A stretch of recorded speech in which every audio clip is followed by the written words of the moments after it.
What is good, Mexit planners, and welcome to another edition of the Yucatan News Weekly Update. This is the first one in 2023, and we got a lot to catch up on. The top stories for today are the weak dollar, increased cost, and no smoking in Mexico. Let's talk about it. The federal daily minimum wage increased to 207.44 pesos per day, up from 172.87 pesos per day in 2023 as of January 1st. There was an increase in the federal daily minimum wage. Also, there was an increase in the maximum number of vacation days for employees and an increase in the pension. Companies are starting to feel a little bit of the economic strain at the beginning of 2023 because of these increases. Many private companies and economists are worried about increased inflation in Mexico due to the probability of a small recession in the United States, which is its primary business partner. Mexico actually sends 80% of its exports to the United States. 2022 finished extremely strong for the peso against the US dollar. And in fact, the peso gained ground against the dollar and finished at 19.5 pesos to $1 US. Other currencies that appreciated against the US dollar were the Russian ruble, the Brazilian real, and the Peruvian sol. The gain in the peso was largely due to external factors such as the double-digit growth in exports, which again, 80% of those go to the United States. An increase in nearshoring opportunities, which is a big bonus for the state of Yucatan. The state of Yucatan is going after nearshoring opportunities in a big way because we're situated in the Gulf, so physically close to the United States. However, the same factors that help the peso gain against the US dollar could also hurt it if the US falls into recession. As of this recording, the US dollar has dropped to an all-time low of 18.7 pesos to $1 US. Many expats are feeling the pressure in their pockets with the strength of the peso right now. The strong peso and the increase in the daily federal minimum wage has a significant impact on those expats seeking residency in 2023, with many consulates using the federal daily minimum wage as a factor for financial solvency. The 20% increase in the federal daily minimum wage and the lower exchange rate of dollars to pesos will have a significant impact on those already on the financial bubble. The formula for the financial savings requirement is 5,000 times the federal daily minimum wage divided by the current exchange rate. So if you take 5,000 times 172.87 pesos, which was the federal daily minimum wage in 2022, that equals some 864,350 pesos. Now, if you divide that by the exchange rate that ended in 2022, which was 19.5, you get a total of $44,325 needed in your savings account for a 12-month period. Now, if we take that same formula for 2023, where it's 5,000 times the daily minimum wage, which is 207.44 pesos per day, that gives you 1,037,200 pesos. And if you divide that by 18.75, which is the current exchange rate as of today, that gives you a total of $55,313 US needed in your savings account for a 12-month period. And that's an increase of $10,992 over the financial requirements for 2022. That's a huge increase, almost $11,000 increase from December to mid-January because of the federal daily minimum wage increase, but more importantly, the difference in the exchange rate. Now, switching gears a little bit to tourism in 2022, more than 2.5 million people visited Chichen Itza in 2022, which again made Chichen Itza the most visited tourist site in the entire country. Chichen Itza is actually expanding and they're adding a new visitor center and other buildings. This represents a federal investment of over 900 million pesos or about 46 million US dollars. In other tourist related news, the sale of 57 hectares of land at Uxmal Archaeological Site is almost complete. The Uxmal Archaeological Site, believe it or not, is currently on private property that is leased by the government. But at the end of the sale, the federal government and the country will own the archaeological site and an additional 2,000 acres that surround it. There is a project to build an eco hotel and other attractions near Uxmal. And this area, of course, is obviously rich in Mayan history. The closest Mayan train stop to Uxmal will be at Calquini, Campeche, which will be complete hopefully by the end of December 2023. Speaking of the Mayan train, there will be 3,200 elements of the National Guard who will be in charge of security for the Mayan train on the peninsula. Switching gears to the no smoking law in Mexico. January 15th, 2023 can be remembered as the Sunday that the smoking ban took place in all of Mexico. Mexico has banned the smoking of tobacco products in all public places. This means that there's no smoking in pools, the beach, and any outdoor space. You cannot smoke in bars, restaurants, or in any public place that has food.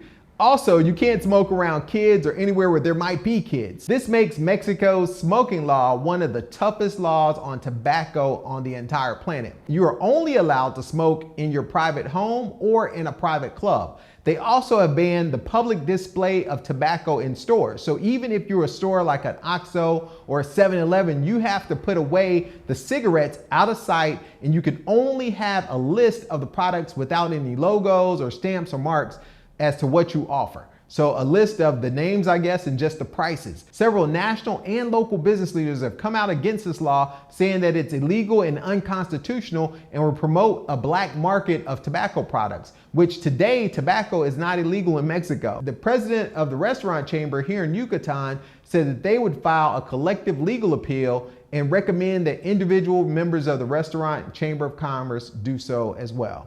I've already seen a huge change for local establishments that I frequent here in Merida since Sunday. One cafe that has a large patio where smoking was possible before Sunday no longer allows smoking anywhere inside or outside of the building.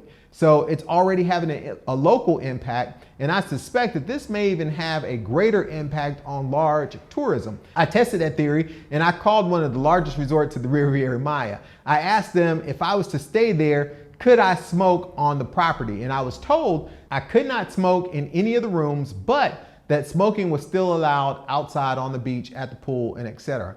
I was very surprised by that, given the new change in the law. This will be a huge story in 2023, and I'm sure it will continue to evolve. It's basically against the law to light up anywhere in public. What do you guys think about the smoking ban in Mexico? Leave me comments below and let me know what your thoughts are on this new law that took place January 15th, 2023. Switching over to state news, 72 cruise ships are expected to arrive in the Puerto Progreso in 2023, which is less than the 99 that arrived in 2022. In 2022, some 218,000 passengers cruised to the Puerto Progreso. Led by Carnival Cruises on the ships Valor and Breeze, Disney also had plans to come 4 times in 2022, along with Royal Caribbean and smaller carriers. If this number holds at 72 cruises coming to Progreso in 2023, this will be among the 3rd lowest tourists by cruise ships since 2012. Switching gears to the arts, the Yucatan Symphony Orchestra faces real hurdles in 2023. With the fire at the Jose Pillan Contreras Theater, the Yucatan Symphony Orchestra lost its headquarters and primary venue. But even worse, they have now received a budget cut by the state government of more than 14 million pesos, which is more than half of its annual payroll. The orchestra has been operating and in place for more than 18 years, and they just kicked off their new season for 2023 on the 20th. But these two factors of a payroll cut and the fire at their primary venue put the orchestra in jeopardy. If you value the performances of the orchestra, you may want to consider becoming a supporting member of the organization. Is Merida, Mexico still safe? Well, with the Yucatan Securo plan, the Yucatan again remains the safest state in Mexico and one of the safest in all of North America. The state has now increased the number of surveillance cameras from almost 2,500 to over 6,775 cameras. Also, there are over 2,410 intelligent traffic lights, 219 cameras on the highways, and 4 coastal patrol boats, and a Bell 429 helicopter. Whew! There's a lot of security elements here in the state of Yucatan as a part of the Yucatan Secure Plan. The police academy has also been promoted from being an academy to a police university. One of the reasons the police officers are so good in the Yucatan is that they are paid a decent salary. They also have health care for them and their families, and the police officers participate in the mortgage program. Their kids also receive 100% scholarships in tuition and registration from the university. And they also get 2,600 pesos for food and transportation. Police officers here in Yucatan actually have a really good job, which provides benefits for their families, for their immediate families to go to school, to better themselves, and to get an education. There's also a program of more than 1,000 companies here in Yucatan that offer discounts to the officers of the state. So the police are better compensated and their families have opportunities that may not otherwise be available to them. The result of this investment in the police is that the numbers published by the state suggest that crime dropped in 2022 by 66% compared to 2021 in the first quarter. The state has the lowest percent in homicides at 1.6 cases per 100,000 residents. The state of Yucatan ranks second in burglaries with 5.93 cases per 100,000 residents. The state was the lowest in the country for vehicle theft at 1.47 cases per 100,000 residents. And there were no cases of looting or kidnapping reported in the state of Yucatan in 2022. The state was also ranked third in cases of extortion at 0.39 cases per 1,000 residents. So compare those numbers to the numbers that you have in Atlanta or Chicago on a per 100,000 races, and you can see why this is often referred to as the safest place, the second safest place in North America. It is often hard to explain how safe it feels here, but I think the numbers give you some concrete examples that you can use to compare to your hometown or wherever it is you live. Leave me comments below and let me know what you think about the safety numbers here in the state of Yucatan. Switching gears to a story that was really the talk of the town at the beginning of last year, or actually the end of 2021, and it just kind of fizzled away last year, but the sustainable stadium will no longer be located in the neighborhood of Quartermex. It's been almost 2 years since they started talking about this massive stadium that would have been built across from the Gallerias Mall and the Harbor Mall here in the neighborhood of Quartermex, which would have been a nightmare for traffic. Well, the land for that project is officially been sold to Fonatur, which is the company responsible for the Mayan Train project. That land is going to be the location for the command center for the Mayan Train and Fonatur's headquarters. Switching gears a little bit, one of the most iconic pieces of artisanal craft work in Mexico is the Yucatecan hammock. The hammock has been credited to be an invention of the Mayan civilization, which is a huge part of the Yucatan Peninsula. But companies in China and Europe are reproducing this iconic home good and selling them to buyers in Europe as the Mexican Yucatecan hammock. This is an unfair competition because the hammocks are of lesser quality. Therefore, one manufacturer of hammocks here in Yucatan, Constantino Urzeas Carceres, has petitioned the government to officially make the Yucatan hammock an official mark or brand of Mexico. Today, there are only 13 products that have this designation. Habanero chili of Yucatan, Baca, which is an agave drink from Sonora, Sotol, which is another agave spirit from Chihuahua, vanilla coffee of Veracruz, amber coffee and the Ataulfo mango of Chiapas, mezcal of Oaxaca, Talavera ceramics of Puebla, Olanada Lacur of Guerrero, Charanda, a spirit made from sugarcane that's similar to rum from Michoacan, rice from Morelos, and the most famous of them all, tequila from the state of Jalisco. Switching gears to a fun story. In Mexico and other countries in Latin America, your name is very important, and it usually tells your family history and includes your first name, middle name, mother's maiden name, and father's last name. If you're a foreigner, you may run into issues with certain systems because people from the United States, as an example, only have 3 names, first, middle, and last. In 2022, the most given names to babies in the state of Yucatan were, for first names, it was Mary, Jesus, and Jose, as expected, and Lionel. And for last names, the Mayan names of Chan, Peck, Canul, and Kamal were the top 4 last names in 2022. The state had 25,759 births with 12,999 males and 12,760 females last year. However, popular names from 2022 were those of celebrities and singers. There was a Rihanna, Kimberly, several Britneys, and a couple Donna Paola's named for the famous singers. There was also a boy named Drake Swagger. I'm pretty sure there had to be a younger couple to name their child Drake Swagger. Of course, the success of the footballer Neymar, there were several boys with the name Neymar.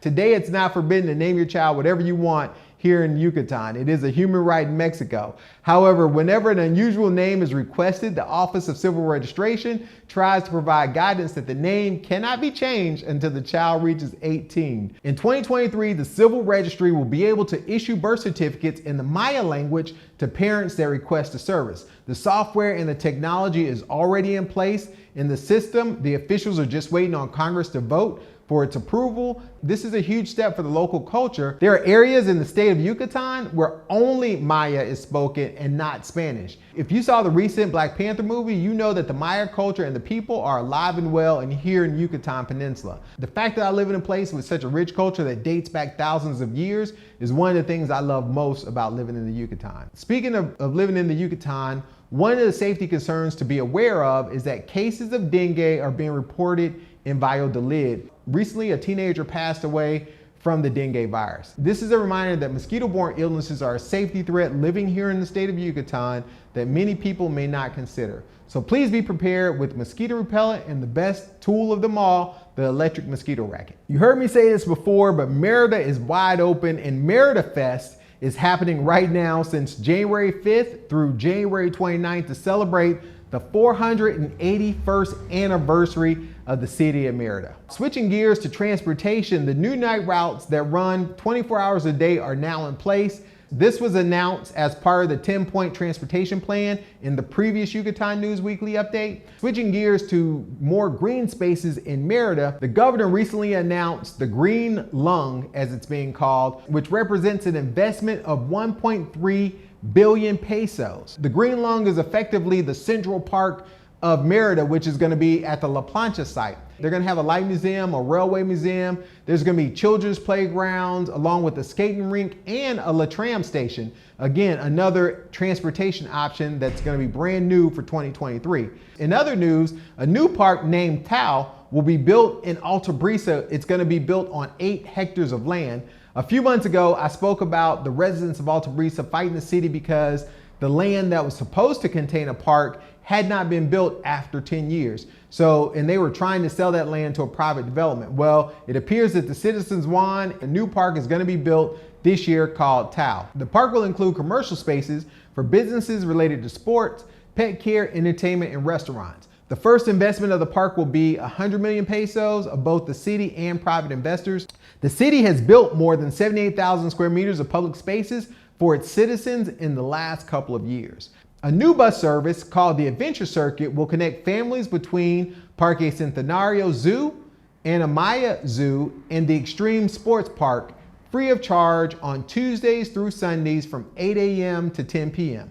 This is again a part of the 10-point plan in a new service. There will also be 12 stops in total, which will also go to other cool parks like Bapensa. Let me know which of these stories is your favorite story in the comments below. Until next time, MexitPlans Monty, I'm out.